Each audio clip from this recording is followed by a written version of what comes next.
The pain that torments you even after death. What happened on 19th Street quickly brought it to the forefront of people's minds.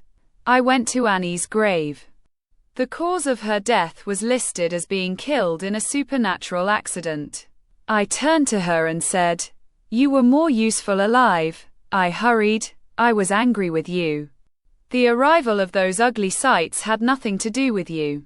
I felt someone's presence by the grave. Annie was here, looking at me. I said, "So they let you come to this world. How long did they let you do this?" "Yeah, they didn't say anything about how long I could stay here. You came, you regretted it after my death. But it's no use even to you, right? The number of demons that come here every day is increasing, and I can't go back to the way I was. I've become like humans in making mistakes.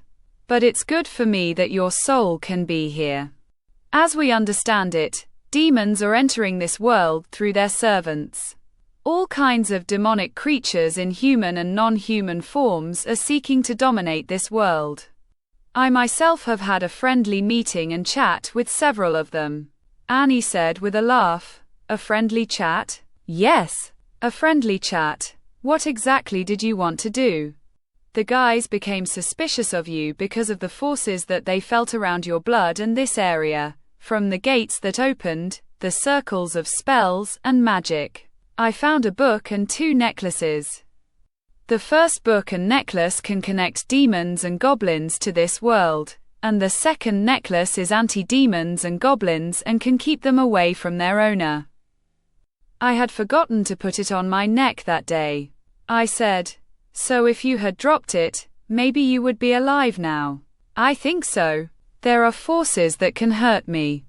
But they don't have much effect on me. But maybe it would have been better if you had blamed me. There are 2 girls who got themselves involved in this affair. I want you to protect them before they get into trouble and fall under the control of demons in the bay. Do you want to give them power like you?" "No, but until the end of this war, you will take care of them and defend them." "Maybe that's one of the reasons I'm here. Maybe they gave me another chance to make up for the past and reduce the burden of my suffering and sin." I said, "God is more merciful to humans than we are.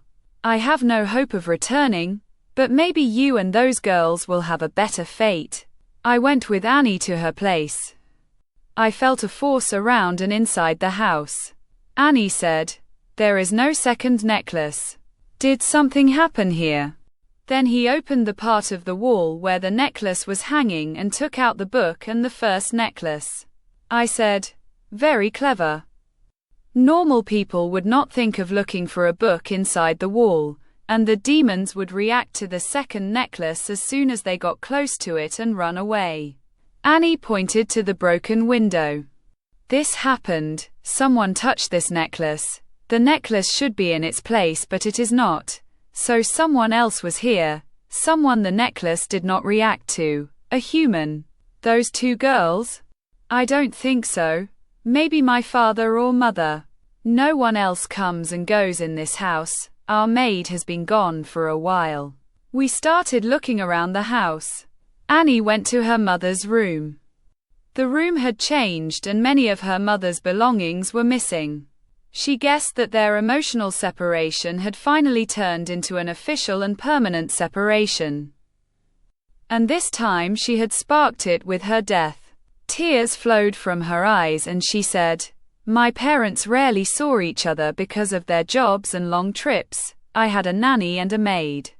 These distances and trips gradually created a separation between them and me. My mother was always busy with the internet, her friends, and her job, and sometimes she even forgot about my existence. I entertained myself with my nanny and going out and my friends.